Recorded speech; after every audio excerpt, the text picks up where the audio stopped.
Members who wish to speak are asked to register their names with the International Secretariat.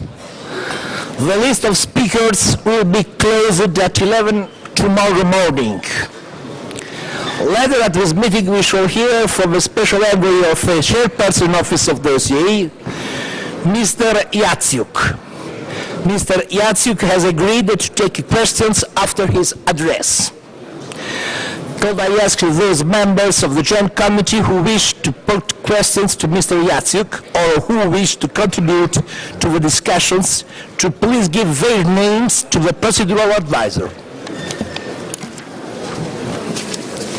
And now, our tradition, our good tradition, we have the pleasure to have here Ms. Barbara Plammer, President of the Austrian National Rat. It's a pleasure for us to be meeting in Vienna once again, to be welcomed by an active member of our Assembly. The winter meeting has been a key part of our program, and I am delighted to Ms. Palmer to address us. Thank you very much, Madam.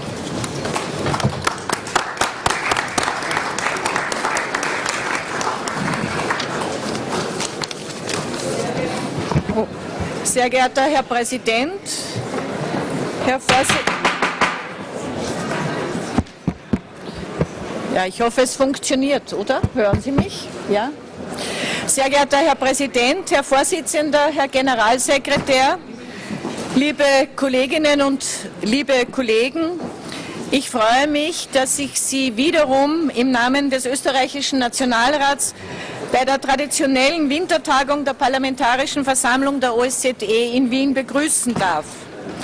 Seit unserer Herbsttagung in Tirana hat sich ja vieles getan. Vorweg möchte ich den irischen Freunden zum erfolgreichen Ministerrat in Dublin gratulieren. Wir sollten positiv hervorheben, dass es Ihnen mit viel Einsatz und großer Kompetenz gelungen ist, trotz schwieriger Zeiten ein zufriedenstellendes Ergebnis zu erzielen. In Dublin wurde der Auftrag zur Erstellung einer Art Roadmap für die Organisation bis 2015, 40 Jahre nach Annahme der Schlussakte von Helsinki, verabschiedet. Dieser Helsinki-plus-40-Prozess ist eine einzigartige Chance, um bis 2015 in Zusammenarbeit mit den Vorsitzländern Ukraine, der Schweiz und Serbien klare Fortschritte in den der OSZE anvertrauten Sicherheitsfragen zu erzielen. Nun ist die OSZE gefordert, diese politische Weichenstellung mit konkreten Inhalten zu füllen, und dazu wird selbstverständlich auch die Parlamentarische Versammlung ihren Beitrag leisten. Ich begrüße es, dass der Zivilgesellschaft und den akademischen Thinktanks auch Gelegenheit gegeben werden soll, sich einzubringen und den Prozess zu befruchten. Kritisch anmerken möchte ich, dass in Dublin bereits das zweite OSZE-Ministertreffen war, bei dem es keinen Beschluss in der menschlichen Dimension gegeben hat. Dies muss uns als Parlamentarierinnen und Parlamentarier besonders mit Sorge erfüllen. Die OSZE hat hier einen historischen Auftrag, den wir verteidigen und ausbauen müssen. Wir dürfen nicht vergessen, dass die vollständige Einhaltung und Umsetzung bestehender Verpflichtungen, insbesondere in der menschlichen Dimension, zentral für unsere Demokratien ist. Daher hoffe ich umso mehr, dass es nunmehr dem ukrainischen Vorsitz gelingen wird, im Laufe des Jahres die unterschiedlichen Positionen anzunähern und die Basis für Beschlüsse des Ministerrates in Kiew zu legen. Ich möchte der Ukraine viel Erfolg für ihren Vorsitz und bei der Umsetzung des ambitionierten Programms wünschen und an dieser Stelle zum erfolgreichen Abschluss des OSZE-Budgets für 2013 gratulieren. Österreich unterstützt die vom ukrainischen Vorsitz gewählten Prioritäten, insbesondere, ich zähle sie kurz auf, die Fortschritte bei den ungelösten Konflikten, eine beginnende Diskussion zur konventionellen Rüstungskontrolle, sowie im Bereich der menschlichen Dimension Kampf gegen Menschenhandel, Förderung der Medienfreiheit und Schutz von Minderheiten. Die ungelösten Konflikte im OSZE-Raum bleiben eine zentrale Herausforderung an uns alle. Die laufenden Anstrengungen zu einer friedlichen, nachhaltigen und dauerhaften Beilegung müssen weiter verstärkt werden. An die Konfliktparteien richtet sich der Appell, Kompromissbereitschaft zu zeigen. Das OSZE-Instrumentarium vertrauens- und sicherheitsbildender Maßnahmen, wie zum Beispiel die Intensivierung menschlicher Kontakte, ist voll auszuschöpfen. Meine Damen und Herren, die politisch-militärische Dimension und das Bemühen um Schaffung von mehr gegenseitigem Vertrauen und Transparenz sind und bleiben eine Kernaufgabe der OSZE. Ich bedauere, dass im letzten Ministerrat in diesem Bereich keine konkreten Beschlüsse zustande gebracht wurden. Gleichzeitig ist die Schaffung einer eigenen OSZE-Sekretariatseinheit zu begrüßen, sowie die Einrichtung einer informellen Arbeitsgruppe zum Thema Cybersecurity und der Einbindung von Expertinnen und Experten aus den jeweiligen Hauptstädten. Es ist zu hoffen, dass sich die Arbeitsgruppe 2013 auf die Ausarbeitung einer ersten Liste vertrauensbildender Maßnahmen zum besseren Schutz des Cyberspace einigen kann. Aus unserer Sicht ist die OSZE der geeignete Ort für eine breite, zukunftsgerichtete Diskussion über konventionelle Rüstungskontrolle und die Weiterentwicklung vertrauens- und sicherheitsbildender Maßnahmen. Umso bedauerlicher ist der Stillstand rund um den Vertrag über konventionelle Streitkräfte. Der Umsetzung der im Rahmen der OSZE entwickelten Verpflichtungen sowie die Weiterentwicklung des Wiener Dokuments zu vertrauens- und sicherheitsbildenden Maßnahmen kommt hier noch größere Bedeutung zu, um gegenseitiges Vertrauen und Transparenz zu gewährleisten. Beide sind Grundvoraussetzungen für die beim OSZE-Gipfel in Astana in Auftrag gegebene Schaffung einer Sicherheitsgemeinschaft von Vancouver bis Wladiwostok. Die Entwicklungen bei der Rüstungskontrolle und bei Abrüstung hängen auch mit dem Stand bei den Massenvernichtungswaffen zusammen. Biologische und chemische Massenvernichtungswaffen sind bereits verboten. Im Bereich der nuklearen Abrüstung hoffen wir auf eine Fortsetzung und Ausweitung der positiven Zusammenarbeit der USA und Russland aus den vergangenen Jahren. Auf multilateraler Ebene gibt es neben dem Atomwaffensperrvertrag, der von vielen als nicht weitgehend genug angesehen wird, leider nur den Atomtest-Stopp-Vertrag als verbindliches Instrumentarium. Der CTBT ist bekanntlich noch nicht in Kraft. Ich habe das auch bereits voriges Jahr angesprochen und kritisiert. Doch die Ratifikation durch Indonesien 2012 hat das unüberhörbare Signal gesendet, dass man nicht auf die USA und China warten muss, um weitere Schritte hin zum Inkrafttreten des CTBT zu setzen. Der zu verurteilende Atomtest Nordkoreas am 12. Februar hat einmal mehr die Bedeutung des raschen Inkrafttretens des CTBT für ein Ende des Ausbaus der Kernwaffenarsenale gezeigt. Österreich hat seit jeher der Abrüstung und Rüstungskontrolle vordringliche Bedeutung zugemessen. Wir engagierten uns als Mitglied der Kerngruppe von Staaten der Prozesse von Ottawa und Oslo aktiv für ein universales Verbot von Antipersonenminen und Streumunition, die inakzeptable Leiden der Zivilbevölkerung verursacht. Österreich lädt die Staaten, die das bisher noch nicht getan haben, diese Ratifizierung ein, sich möglichst rasch dem internationalen Streumunitionsverbot anzuschließen. Und vergessen wir nicht die wichtige Rolle der Parlamente für den Abrüstungsbereich, was die Kontrolle und die Transparenz des Regierungshandelns betrifft. Dies hat sich besonders auch beim Oslo-Prozess gezeigt, welcher eine wesentliche Neuerung im Verfahren zur Erarbeitung völkerrechtlich bindender Normen im Abrüstungsbereich bedeutete. Meine Damen und Herren, lassen Sie mich mit zwei Feststellungen schließen, die mir besonders am Herzen liegen. Erstens, dass unsere Parlamentarische Versammlung mit ihrer Wahlbeobachtertätigkeit einen grundlegenden Beitrag zur demokratischen Entwicklung im OSZE-Raum leistet. 2012 hat erneut deutlich gezeigt, wie wichtig diese Arbeit ist.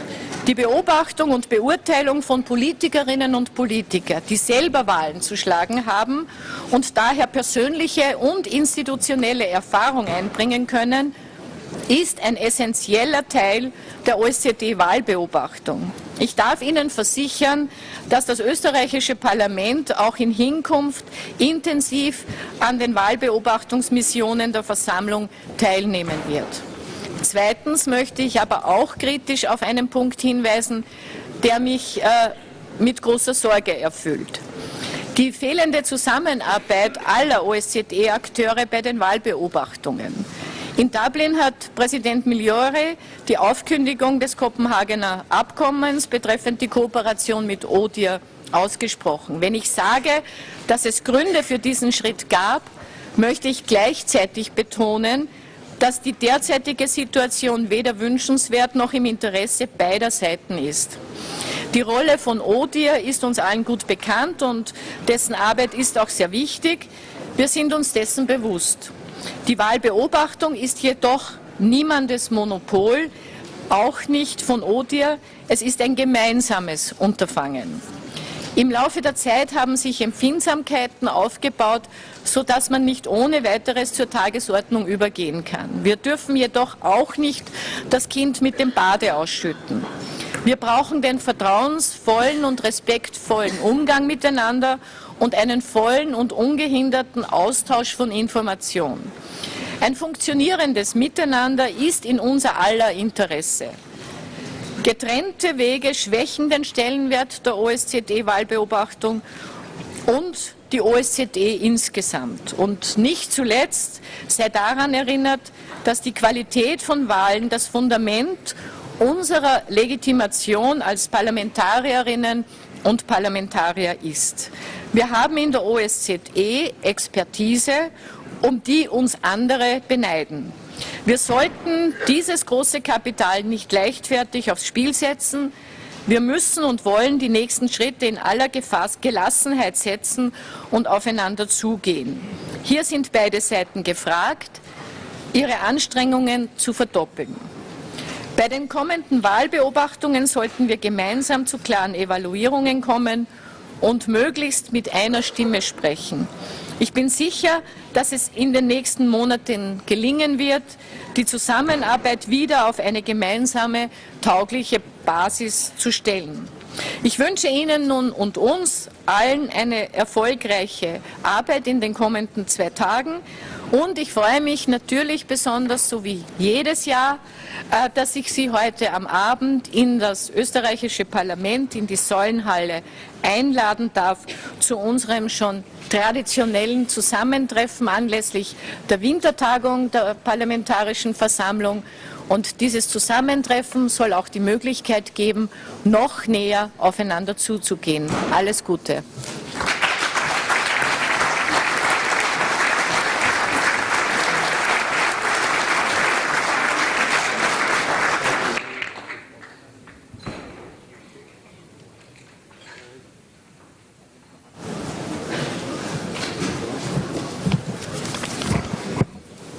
Signor Presidente, colleghi, innanzitutto voglio ringraziare per questo saluto non formale il Presidente del Parlamento austriaco, che ancora una volta ha dimostrato di non essere solo l'ospite di questa nostra iniziativa, di questi nostri giorni di lavoro a Vienna, ma anche un membro attivo all'interno della nostra Assemblea parlamentare. Colleghi, io mi scuso perché so che precedentemente, a causa del protrarsi di diversi interventi, non è stato possibile per alcuni colleghi porre domande che avrebbero voluto essere poste ai nostri ospiti, e quindi sarò molto breve per evitare di ripetersi questo inconveniente, questo problema. Vorrei dire semplicemente questo: perché siamo qui? Noi tradizionalmente siamo qui per parlare al cuore operativo dell'OSCE, siamo qui per tentare di spiegare attraverso il nostro ruolo qual è secondo noi la via da seguire per considerare con esattezza quello che è oggi l'OSCE nel complesso scenario internazionale e per certi versi drammatico che abbiamo davanti. Io penso che la cosa più importante sia partire dalle fonti, da Helsinki 1975, per ricordare a noi tutti che su invito anche delle ultime presidenze in esercizio e delle prossime e dell'attuale vorremmo a Istanbul una grande riflessione sui 45 anni da Helsinki e quindi sul futuro della nostra organizzazione. C'è bisogno di partire, dicevo, dai principi. Stamattina di fatto nel corso della Commissione è stato ribadito più volte il settimo principio dell'OSCE. Gli Stati partecipanti rispettano i diritti dell'uomo e le libertà fondamentali, inclusa la libertà di pensiero, di coscienza, di religione o credo per tutti. E successivamente il principio numero 9.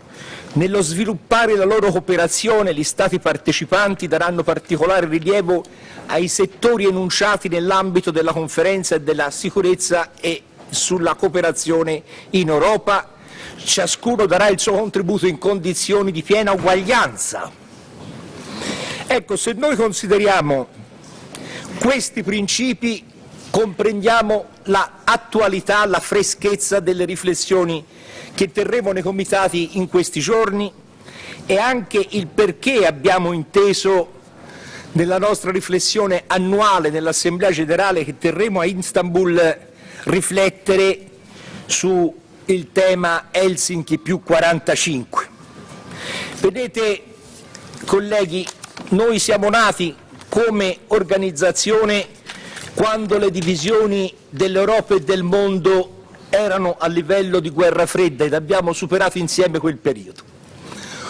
Oggi c'è una grande riflessione su quello che è il futuro della nostra organizzazione, per molti versi una incertezza e una crisi sul suo futuro. Ci si chiede se ancora oggi l'OSCE può avere un ruolo, quale sia il suo effettivo obiettivo al di là della costruzione fondamentale delle regole dello Stato di diritto in tante parti del nostro continente e della nostra parte euroasiatica. Ci chiediamo e ci facciamo carico di molti problemi. Io sono stato recentemente al confine turco-siriano e ho potuto verificare come anche grazie alla nostra delegazione, e ringrazio gli amici turchi per quello che fanno, c'è una risposta seria e concreta al dramma terribile dei rifugiati, ma tutte queste questioni che affrontiamo, tutte queste opere che facciamo, tutte le attività meritorie sul terreno che continuiamo a realizzare mancano forse di una cornice strategica.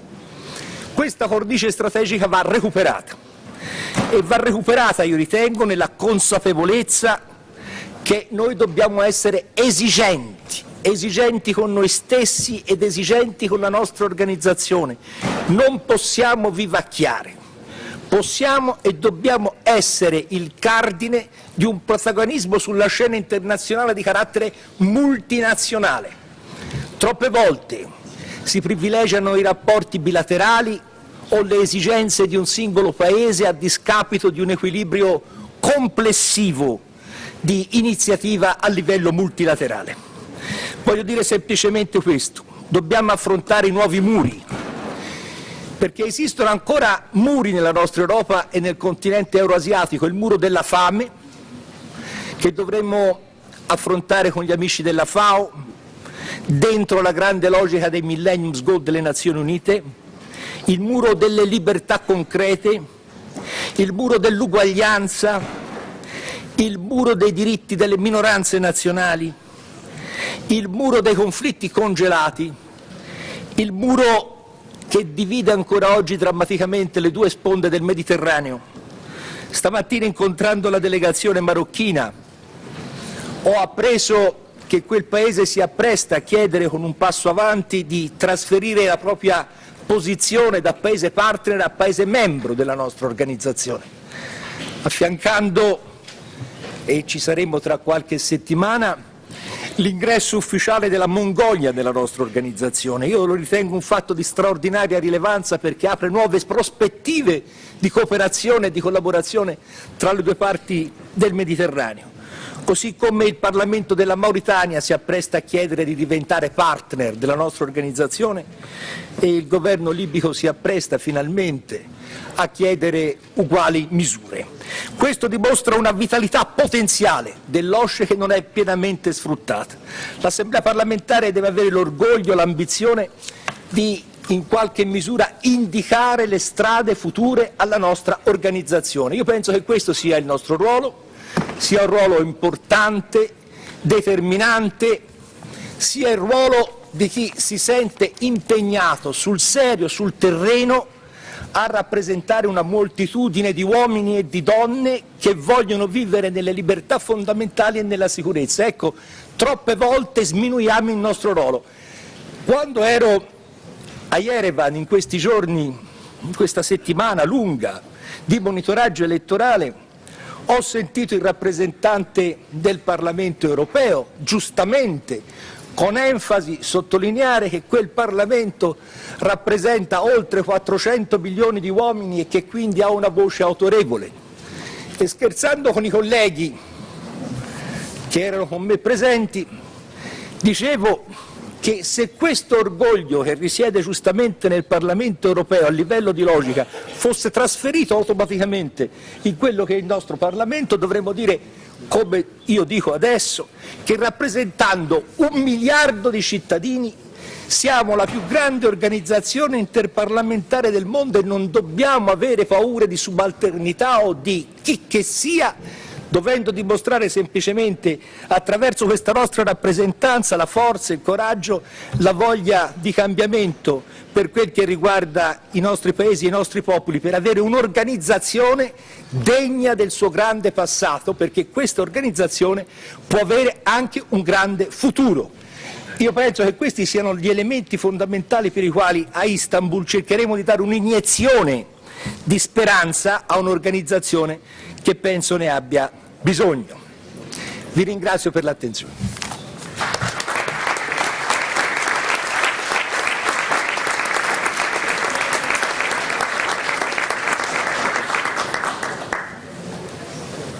Thank you very much. Mr. Yatsik, we are very happy to have you here today. You have the floor.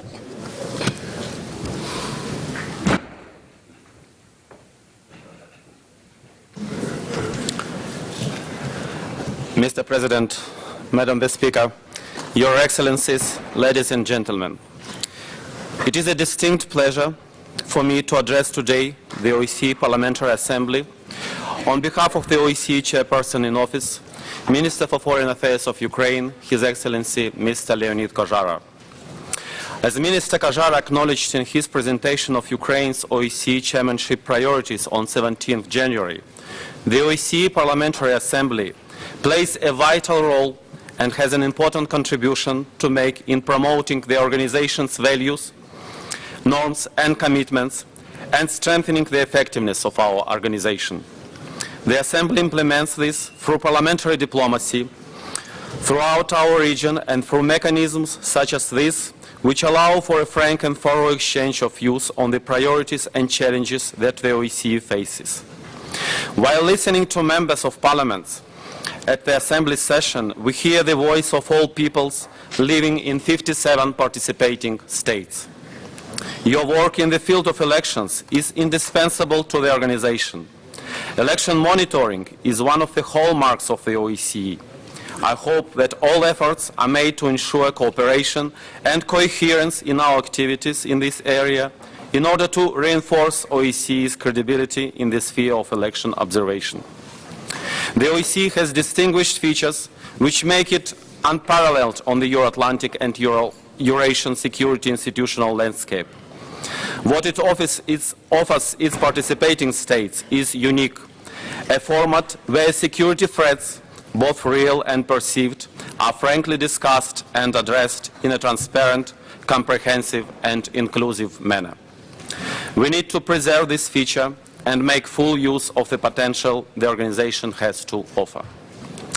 The discussions in the Parliamentary Assembly are an indispensable part of this patchwork of formats that the OSCE offers for such an exchange of views and mapping of common action.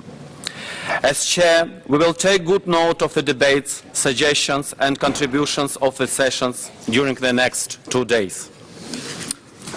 Ukraine sees its chairmanship's mission in promoting common vision of common goals by all 57 participating states, leading to common action in addressing the emerging security threats and challenges of the 21st century.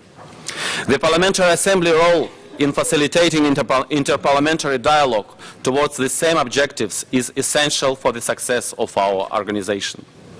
Ukraine, given our positioning on the OSCE space map, has the potential during this year and beyond to play the role of bridge builder across dividing lines and diverging views. As Minister Kajara stated in January, it is an honorable mission that we take with great responsibility. Allow me to give you an overview of Ukraine's priority for 2013. We look forward to the Parliamentary Assembly's assistance and support in our efforts to bring them to fruition during the coming months, and in particular in the lead to the Ministerial Council in Kyiv, scheduled for the 5th and 6th of December 2013. In the first dimension, we aim at promoting a future-oriented strategic discussion on conventional arms control and confidence and security building measures, and enhancing the OSCE political military instruments. In relation to the protracted conflicts, we will strive to re-energize the existing negotiating formats, to promote confidence-building measures, and to address humanitarian needs on the ground. Ukraine is strongly determined to facilitate the Transnistrian settlement process. Following the visit to Moldova by the OSCE chairperson in January, the first talks in the 5+2 format were held on 19 February in Lviv. The Ukrainian chairmanship will further encourage the parties involved to move forward in solving existing social and economic problems and to advance towards a lasting political solution. Supporting the work within the framework of the Geneva discussions and the efforts of the OSCE Minsk Group co-chairs will remain an equally important task for the Ukrainian chairmanship.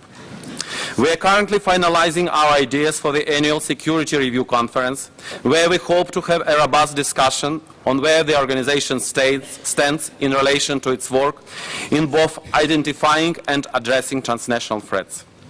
In this context, it is important that we further develop and operationalize possible OSCE responses to new challenges and threats that have impact to the security of the OSCE states bordering Afghanistan.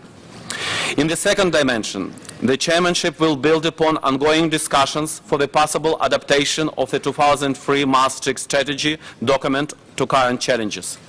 This year, the Economic Forum will provide us with an opportunity to discuss energy and environmental challenges to security and promote energy efficiency and renewable energy cooperation in the OSCE area. We will also encourage participating states to consider ways of increasing the OSCE's role in the development of existing and establishment of new trade and transport corridors. Security of a human being remains at the heart of the comprehensive security approach of the OSCE, based on the Helsinki principle that the respect for human rights and fundamental freedoms is an essential factor for peace, justice and well-being. Therefore, Ukraine has highlighted the overarching goal of promoting the full implementation of human dimension commitments by all participating states. Our priorities include the fight against human trafficking, media freedom, and the promotion of tolerance and non-discrimination through youth education. We will also work towards encouraging a constructive and forward-looking discussion of a wide range of human dimension issues which are relevant to all OSCE participating states. The Ukrainian chairmanship will also support constructive engagement of youth and civil society in promoting the goals and objectives of the OSCE in all three dimensions. As we approach the 40th anniversary of the signing of the Helsinki Final Act, it is natural that we look for ways to mark this important milestone, not simply by commemoration, but by pragmatic steps forward and concrete action. This is a joint effort of all OSCE participating states to provide and strong and continuous political impetus to advancing work towards a security community and further strengthening our cooperation. This process is an important to revitalize the OSCE, and it encourages each participating state to step up implementation of our common commitments. How are we implementing this in practical terms? Ukraine, as chair, will continue to lead and facilitate a result-oriented and structured dialogue in Vienna that will focus on ways to overcoming divergence of contentious challenges we commonly face and steps that strengthen implementation and, in certain cases, provide for the updating of existing commitments. The overarching goal is to sharpen the tools of this organization, maintain the engagement and bring us one step further to making real progress towards the vision of a security community so eloquently outlined in Astana. This process has already begun with determination and commitment here in Vienna. On behalf of the chairperson in office, I wish to thank each participating state, the Secretary General, the institutions, and the Parliamentary Assembly for the strong political will to engage shown at the first meeting of the informal working group held in Vienna recently. I invite the Parliamentary Assembly to actively contribute to this process. The OSCE is needed now more than ever. Mongolia's accession to the OSCE is a proof that our acquis of norms, principles and commitments continue to be seen as a significant aspiration. Comprehensiveness and inclusiveness are our strengths, which offer real opportunity if we are willing to provide the necessary political will for the organization to live up to its potential and to achieve its objectives. Re-energizing the OSCE and to equip it to adequately face the challenges of the 21st century should be our guiding principle. On behalf of the chairperson in office, I would like to confirm the readiness of the Ukrainian chairmanship to work closely with the Parliamentary Assembly in order to further these objectives. I thank you, Mr. President.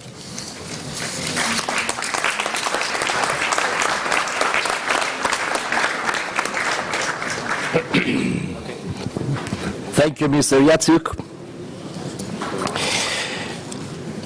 There are some questions to Mr. Yatsuk. The first question is from Lord Peter Bowness from United Kingdom. Please.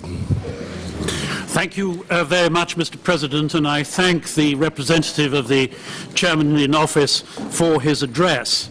The chairman in office and his representative will be aware that the British government has made it clear that they wish to use their diplomatic influence and resources to increase the number of perpetrators of sexual violence who are brought to justice and to build up the legal and practical capacity of other countries to tackle these crimes themselves. And the United Kingdom has established a specialist team in the Foreign Office to drive this work forward. And there are a number of objectives, including increased support to the United Nations Secretary General's Special Representative on Sexual Violence. We may think, Mr. President, that it isn't relevant to the participating states, but we all know, and I'm sure that we will hear from Heidi Fry later on tomorrow in our meetings, of the problems caused by trafficking and people fleeing from sexual violence.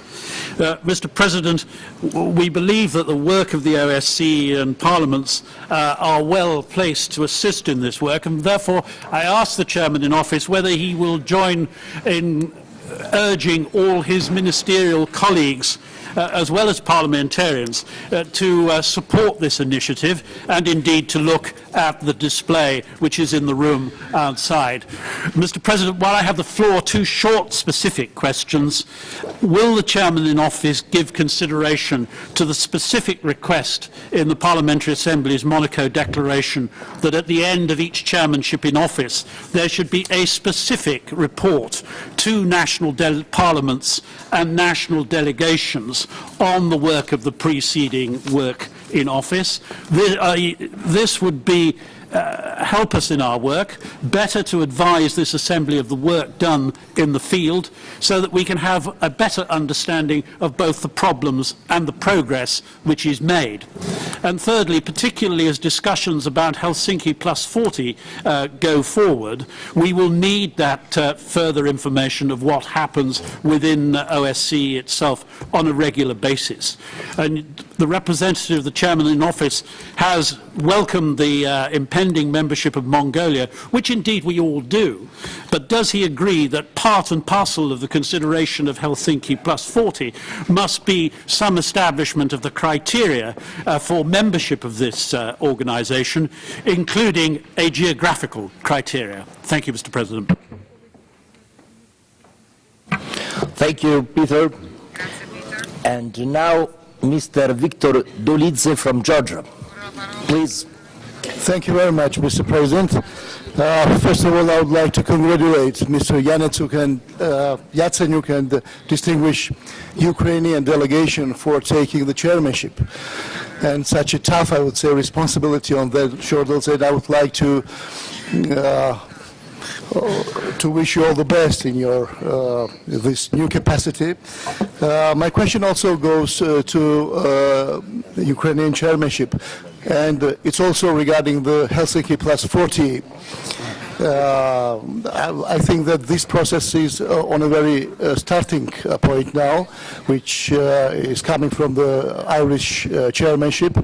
My question is, how are you going to use this format, particularly in regard of conflict prevention? You mentioned a couple of words about the Transnistria 5+2 format, and how do you think about the occupied territories in Georgia, in Tskhinvali region, and Abkhazia as well? What will be the main, let's say, the cornerstone of Helsinki Plus 40 from your vision as a Ukrainian chairmanship? Once again, I wish you all the best. Thank you. Thank you, Victor. And now Claudio D'Amico from Italy, please. Grazie Presidente. Lei ha iniziato il suo intervento oggi dicendo: cercherò di essere breve perché so che questa mattina non avete avuto la possibilità di intervenire nella sessione della Commissione terza sulla dimensione umana e diritti umani. Ecco, Presidente, non è lei che deve limitare il suo discorso, lei è il Presidente di questa Assemblea, deve avere tutto il tempo possibile per svolgere le sue argomentazioni. Forse è qualcun altro che deve limitare magari il suo tempo, perché questa mattina è successa una cosa che non è la prima volta che capita, è una cosa che io ritengo grave, quindi la mia prima parte dell'intervento è fatta proprio per sottolineare quello che è successo questa mattina. Questa è un'assemblea parlamentare, noi siamo parlamentari e siamo qui per interagire con chi viene a proporci delle tesi. Non siamo qua solo come uditori, perché a quel punto persone come il sottoscritto, che sono a 3 giorni da un'elezione importantissima parlamentare, sarebbe stato a casa e avrebbe guardato su internet la sessione. Noi siamo qui perché siamo qua a svolgere il lavoro di parlamentare.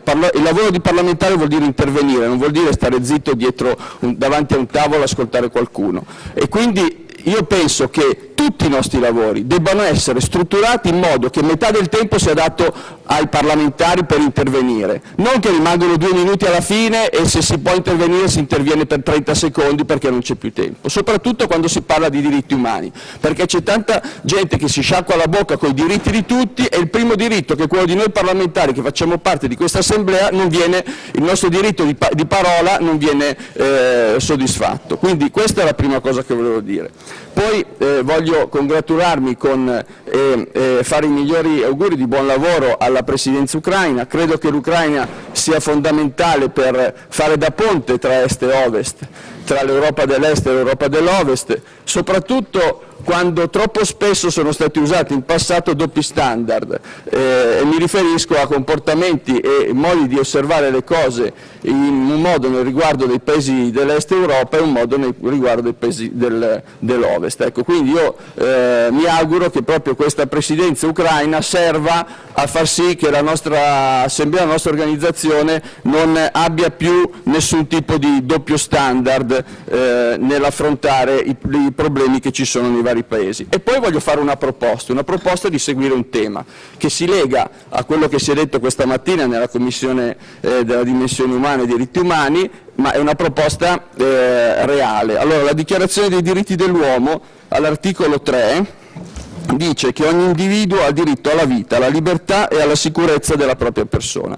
Ecco, io vorrei chiedere alla Presidenza ucraina e a chi segue la parte dei diritti umani di seguire, fare un rapporto sulla sicurezza nei paesi OSCE, la sicurezza dei cittadini, perché noi dobbiamo garantire la sicurezza ai nostri cittadini, ci dice la Dichiarazione dei diritti dell'uomo. Quindi anche il diritto alla sicurezza di un cittadino che vive tranquillamente nel suo paese, che vuol vivere tranquillamente nel suo paese, deve essere garantito. Ci sono paesi come l'Italia dove questo diritto non è garantito, perché ormai in molte zone del nostro paese i cittadini, per vivere tranquillamente, devono vivere nelle proprie case con delle sbarre alle finestre, con degli allarmi, con dei sistemi di sicurezza sempre più potenti, perché il proprio diritto alla sicurezza, alla vita tranquilla nelle proprie case non è garantito. Allora io chiederei, visto che la sicurezza è anche questo previsto dalla Dichiarazione dei diritti umani, che quando si parla di diritti umani si parli anche di questo tipo di diritti, i diritti dei nostri cittadini che hanno bisogno, il diritto di vivere tranquillamente la propria vita. E quindi vorrei una relazione che fosse affrontato questo tema che secondo me è sottovalutato. Thank you. Mr. Jacek, please.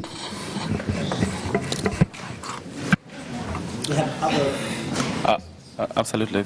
Thank you, Mr. President. I would like to thank to all distinguished delegates for their questions. Also, I would like to thank for their good wishes for the success of the Ukrainian chairmanship and support expressed to our OEC chairmanship priorities. Turning to the specific questions, the first question was by the distinguished delegate of the United Kingdom. The question of sexual violence. The Ukrainian chairmanship agrees very much that this is an issue of enormous concern to all OEC participating states.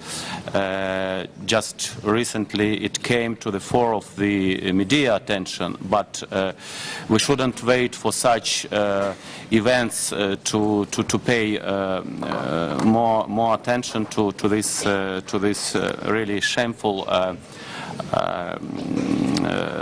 practices. As you may know, Ukrainian chairmanship defined as one of its priorities fight against trafficking in human beings, and of course these two issues are closely interlinked. It is our determination to address the issue of sexual violence also in the context of pursuing our priorities in fight against trafficking of human beings, but of course we will be ready to take on board and follow on other ideas of interesting participating states. Distinguished representative of the United Kingdom asked a question, a specific question about a report by the end of the year by the chairmanship. It should be known that this organization prepares an annual report, which is a comprehensive report about the OEC activities for the year, and part of this report also includes a specific section on the activities of the chairmanship. Of course, we are very much ready for very close interaction with the Parliamentary Assembly and individual parliamentarians of the Parliamentary Assembly. The chairman in office is looking forward to his participation in the summer session of the Parliamentary Assembly in Istanbul, and this will be quite a good opportunity for him to exchange in person with you on the topical issues on the agenda of our organization. Also, there was a question about criteria for membership, I should say that in the context of Mongolia adherence to this organization, there was a common understanding among participating states that a special attention should be paid to this particular topic, and you might be assured that there will be a follow-up, proper follow-up on this issue. To the question of the distinguished representative of Georgia on the conflict prevention and how this will be reflected in the context of Helsinki plus 40 process. I will explain you a very straightforward approach of the Ukrainian OSCE chairmanship. Conflicts and contributing to their settlement is at the very core of the essence of this organization, and it is absolutely understood that we cannot expect full success of the Helsinki plus 40 process without addressing this issue. But the distinguished representative of Georgia mentioned Ukrainian chairmanship attention to the protracted conflicts. Of course, we do not differentiate between conflicts on their importance or gravity of seriousness. We pay equal attention to all protracted conflicts in the OSCE space, and of course, as the chairman in office said in his presentation of priorities in Vienna on the 17th of January, as I reiterated this just a few minutes ago in my presentation, for example, Geneva discussions is also very much at the core of our attention, and we intend to do everything what is in our capacity to facilitate this process. To the question of the, first of all, I would like to thank again the distinguished representative of Italy for his wishes of success to the Ukrainian chairmanship. He made a very valid point that this organization should pay equal attention to all parts of the OSCE realm, and I have to confirm that balanced attention to not only to the three dimensions of the organization activities, but also territorially balanced attention is one of the underlying principles of the Ukrainian chairmanship. I agree very much that the OSCE, it is important for the OSCE to be more present also to the west of Vienna, not least that citizens of the OSCE participating states to the west of Vienna know more about this organization, what it is doing. In this context, I would like to inform you about one initiative of our Ukrainian chairmanship. We think that contributing to this goal, it will be very much important to engage youth and younger generation at this very stage. So we came with an initiative to organize in Ukraine, in Crimea. We will invite delegations from all participating states. This will be young representative of all participating states of the age of from 12 to 16 years old to participate in this event. And we hope this will be another contribution to bring OSCE on the one part closer to our citizens, to the citizens of our states, but also to raise profile of the OSCE in all parts of the OSCE realm. I thank you, Mr. President, but I will be ready to respond to any other questions. Other three questions. Mr. Christian Holm from Sweden. Christian, you have the floor. Thank you very much, Mr. President, and dear colleagues. I think I was one of those who tried to raise a concern also last session, but this gives me the perfect opportunity. And I was glad to hear Mrs. President of the Austrian Parliament, Mrs. Barbara Premer, commenting on the cooperation between OSCE-PA and the ODIHR. I suppose it's pretty clear what is the opinion of the Swedish delegation, and most of you have probably also seen our letter. We believe that it's crucial with the cooperation between the OSCE-PA and ODIHR. And we wrote the letter with concern for the future quality and the credibility to our observation missions. We wrote it in solidarity with the Parliamentary Assembly and was therefore a bit surprised and of course also disappointed for being accused by not being solidaric with the leadership of the PA. And in the response letter it was also referred to the former President of the Parliamentary Assembly, Mr. Göran Lennmarker. So I felt forced to have a meeting with him to sit down and actually discuss. And he was as surprised as I was and was very clear with his view, even though he had had discussions as a president with ODIHR as well.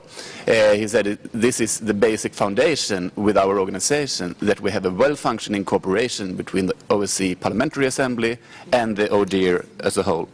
And that is also the opinion of our former Foreign Minister, Mr. Carl Bildt, and the Swedish government, which have sent that clear message with us. And Mr. President, we are deeply concerned that a split between the OSCE-PA and ODIHR would undermine and damage the credibility for our election observation missions. So let us therefore work together in order to strengthen the OSCE as an organization as a whole. Therefore, Mr. President, my message is clear, and my question to the Special Envoy of the Chairman in Office would be, what could Ukraine during the chairmanship do in order to try to prevent future conflicts between OSCE-PA and ODIHR and make sure that we work together in the future? Thank you.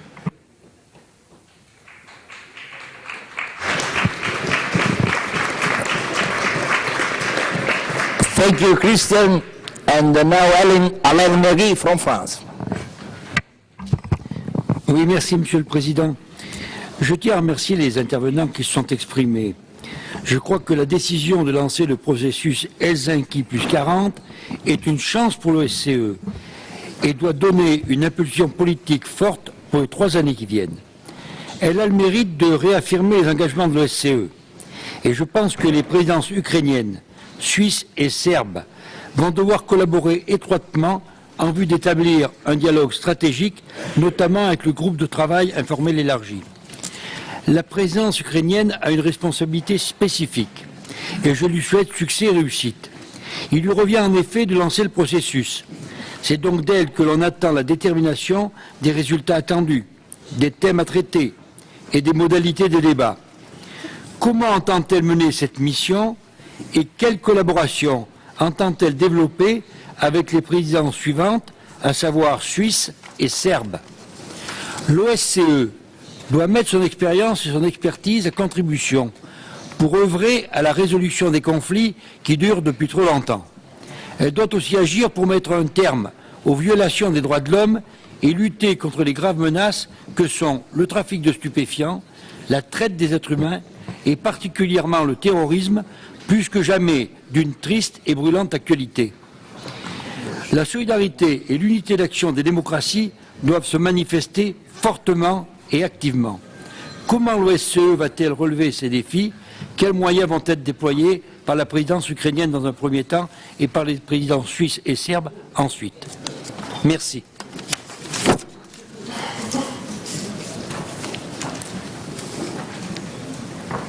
Thank you very much. And now Mr. Voridis from Greece. Thank you, Mr. Chair. Let me add my best wishes to the Ukrainian presidency for a successful presidency. And also let me congratulate you on choosing to support the issue and promote the issue for energy security, and especially on the question of renewable energy. But let me also put a quite straightforward question. You have talked, quite rightly so, for the great issue and the great concern that we must have for trafficking of human beings.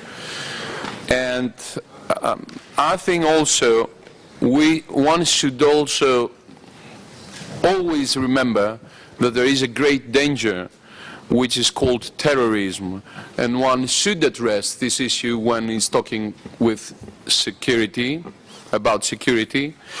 And the question is, would the Ukrainian president consider as a topic that should be addressed the question of illegal immigration, which is actually connected to terrorism and trafficking of human beings? So would the Ukrainian presidency has the decision to take care and address also this issue in the agenda that it's going to promote?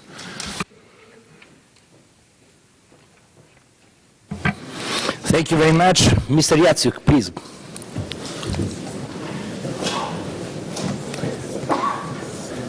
It's the hand here.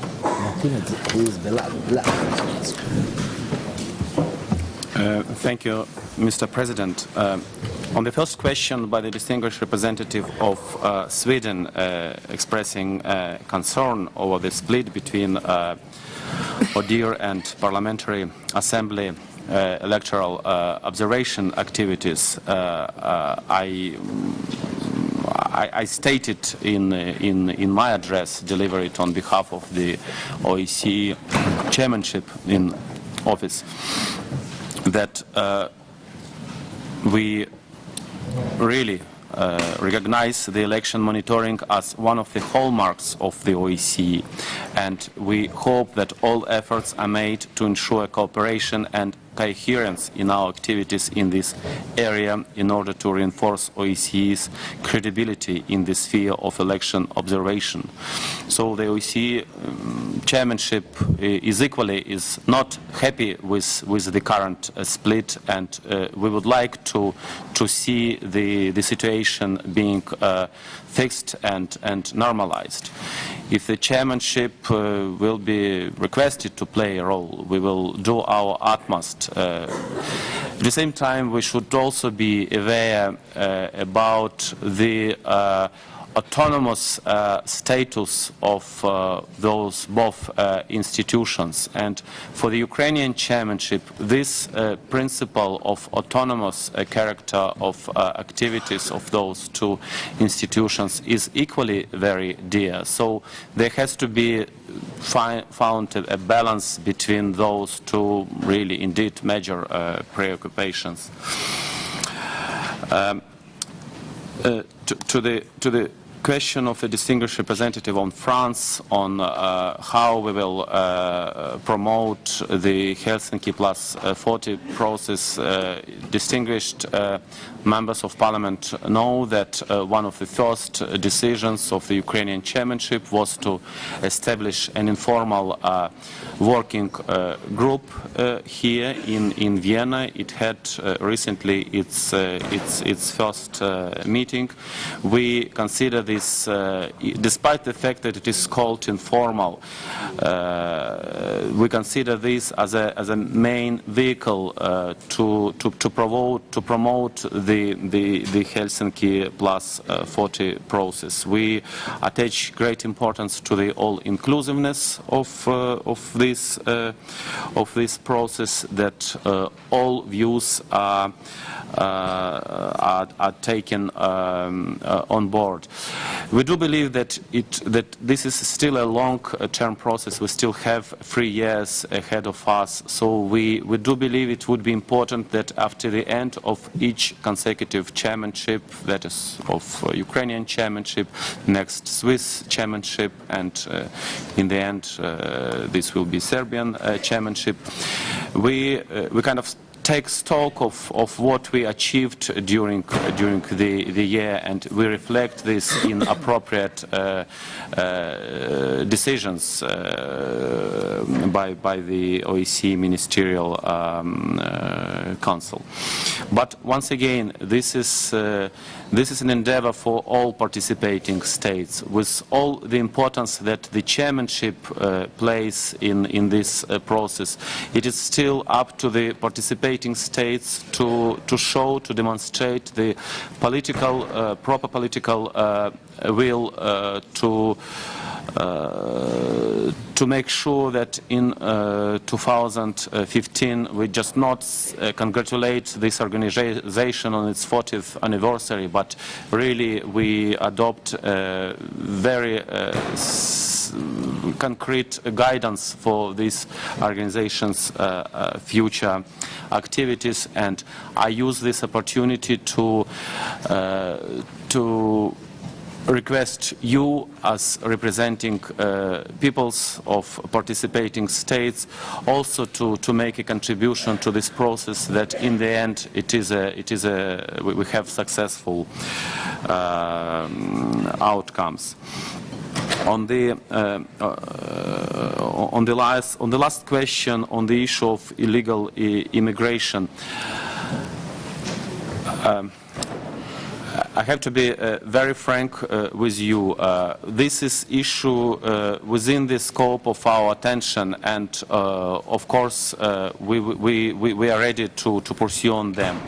At the same time, there is also a danger if we expand too much the agenda of every chairmanship. We might wish to achieve good results in too many areas, and in the end we don't have any results at all. So we will also take on board this particular concern, but of course the issue of illegal immigration, and with all the dangers it brings with it to the security in the OSCE realm, of course this is a very valid issue, and this is within the scope of attention of our chairmanship. Thank you, Mr. President. The last two questions, Mr. Allison from Canada. Thank you, Mr. Chair. To my fellow parliamentarians, congratulating Ukraine on taking the chairmanship for the OSCE for 2013. Canada and Ukraine enjoy a close relationship, not least because there are over 1 million Ukrainian Canadians. In 1991, Canada became the first Western nation to recognize Ukraine's independence, and in 2008, Canada became the first country in the world to recognize the Holodomor. The 1932-1933 famine, deliberately created by Joseph Stalin, was an act of genocide. Canada has been a strong supporter of Ukraine's democratic transition and has also provided assistance in relation to economic and institutional reforms in the country. In December 2010, Canada agreed to support a reform of the Ukrainian youth justice system by being undertaken by the Supreme Court of Ukraine. Last spring, our House of Commons Foreign Affairs Committee visited Ukraine. The report expressed concern at the increasing centralization of power that has occurred since 2010, the lack of judicial independence, and the weak rule of law. 12 Canadian parliamentarians, as well as a delegation of over 500 Canadian election observers, participated in the mission to Ukraine in 2012, shared the concerns expressed by the mission's special coordinator regarding the election process, during which leading opposition figures remained imprisoned following trials considered to be unfair by the OSCE. Colleagues, in light of these recent developments, I am pleased that the Ukrainian chairmanship in office has placed high on its list of priorities for 2013 efforts to counter organized crime and trafficking in persons, as well as the number of human dimension commitments, including the protection of rights of national minorities, gender equality, interreligious dialogue, democratic elections, and media freedom. I recall this Assembly's resolution on Ukraine in our Monaco Declaration, stressing that the chairman in office has a special responsibility to meet OSCE commitments regarding democracy, human rights, and the rule of law. So my question is, how will Ukraine take this opportunity in 2013 to lead by example? Thank you very much for your attention.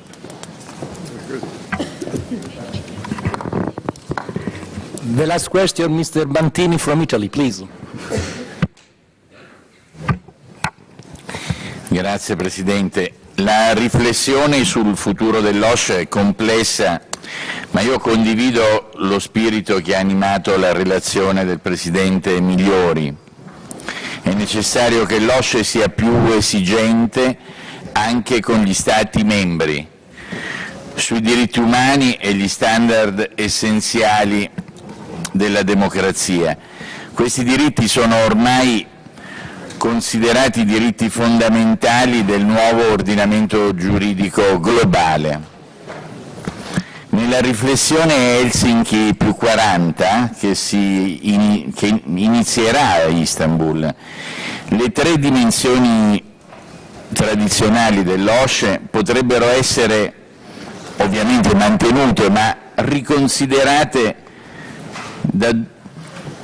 sotto due criteri diversi. Uno, quello delle attività più diplomatiche, come è nel caso ad esempio dei conflitti congelati ed altri, e un'altra dimensione, direi più amministrativa, di rispetto dei principi anche attraverso un organo terzo, un organo indipendente, un organo imparziale. Non si tratta di creare un'altra Corte di giustizia dell'OSCE, ma di riconoscere che anche un club, e noi siamo un grandissimo club, ha un suo organo deontologico, un organo imparziale, un organo che può emanare qualche avvertimento, qualche sanzione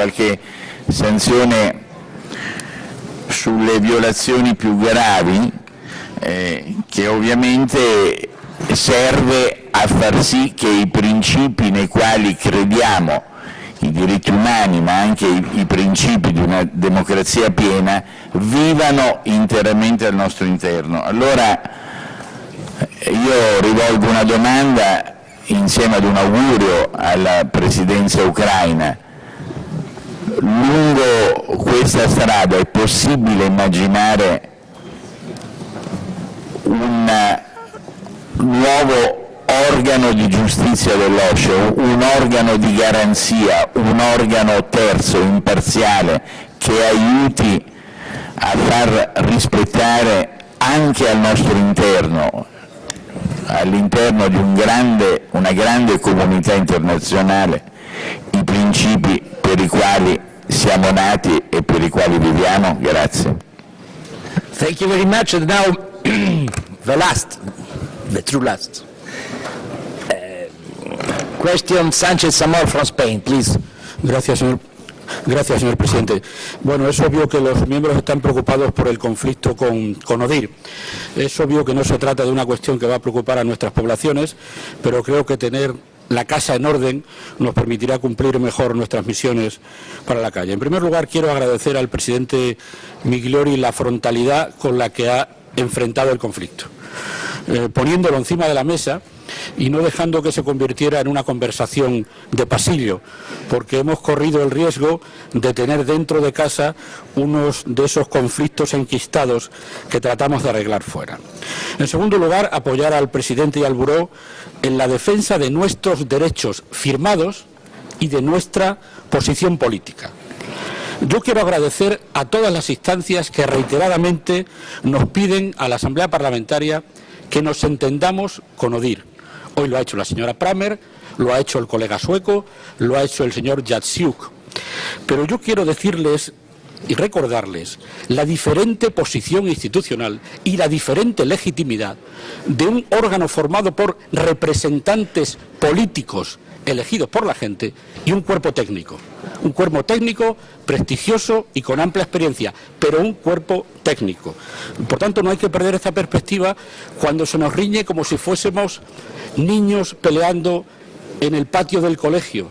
No, señores, no se trata de decirnos llévense ustedes bien. Hay que analizar quién está incumpliendo sus compromisos firmados. No basta con decir entiéndanse. Eso no es una posición política, sobre todo porque lo que nos falta a los miembros de la Asamblea Parlamentaria es una explicación de por qué ese cuerpo técnico viola flagrantemente los acuerdos que tiene firmados con nosotros. ¿Por qué actúa de una forma tan inadecuada con los representantes especiales que nosotros designamos para las elecciones? ¿Cómo justifican los gestos inamistosos que han hecho con esta institución? Porque nosotros somos políticos y nosotros sabemos que un cuerpo técnico no entra en un conflicto con un órgano político si no tiene otro apoyo político detrás.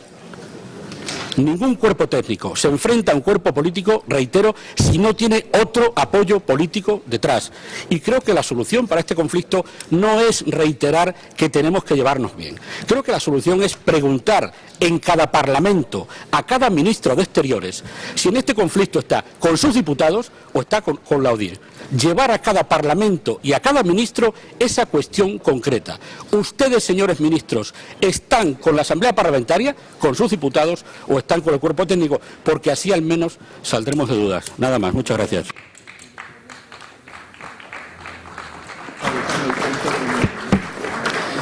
Grazie, Amor. And now the answers. Mr. Yatsuk, please. You have the floor. Thank you, Mr. President. I would like to thank to comment by the distinguished representative of Canada.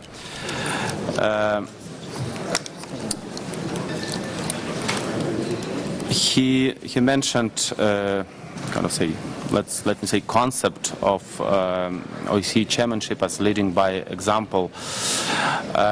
Ukraine considers, first of all, the role of the chairmanship as to streamline, to organize very difficult intergovernmental process on really very important issues facing this organization, and making progress on those issues will make a real difference for all peoples of participating states, including for my own country, but also to Canada, to all participating states. So this is how we see the main role of the chairmanship. We are aware of some of the, let's say, uneasy issues in our dialogue, for example, with your government. We take all your points. We are open for this dialogue. We are promoting this dialogue. Maybe 1 million of Ukrainians would like to see their historical motherland to go through all the transformations needed to become a very successful economy and democracy in just a couple of years, while it took their own current motherland, let's say, hundreds of years.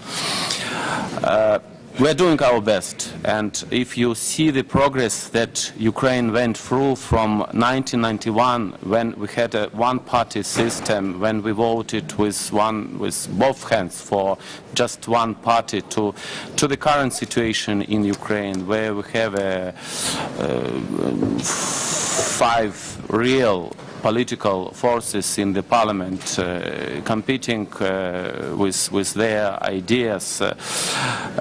I could take any other sphere of Ukrainian life to state with confidence that Ukraine is moving in the right direction. But once again, I would like to thank you for your question, and to confirm that we value very much our bilateral relations, and the fact that a very strong Ukrainian community is also trying to make their contribution in the other part of Atlantic to create this community from Vancouver to Vladivostok. On the question of the distinguished representative of Italy, to give you a short answer to your question, it is also very much the Ukrainian chairmanship concern that the commitment that we adopt in this organization are being implemented.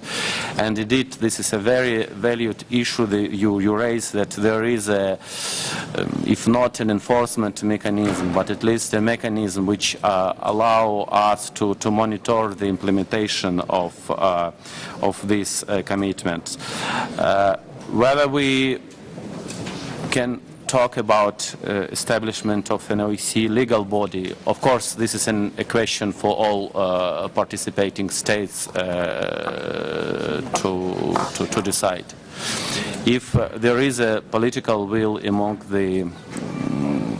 all participating states to move this process forward, of course the Ukrainian chairmanship will duly fulfill its role in this process. I thank you, Mr. President, and also we take, of course, on board the comment made by the distinguished representative of Spain. I would like to thank you, Mr. President. Mr. Jacek, grazie per la sua disponibilità. Vorrei dire ai colleghi che l'ambasciatore Zaguer parlerà domani, ci sono già iscritti a parlare tutti quelli che volevano fare domande a Jacek, che le faranno domani all'ambasciatore Zaguer. Ringrazio il rappresentante della Presidenza in esercizio anche per le due belle notizie che ci ha dato. Questa assemblea dei giovani in Crimea, che pensiamo possa essere un elemento dinamico e di partecipazione ai nostri impegni, e anche questa risposta al collega Mantini circa l'esigenza di un organo di garanzia che verifichi la fattibilità degli impegni presi, mi sembra una bella notizia. Vi auguro buon lavoro. Session is closed.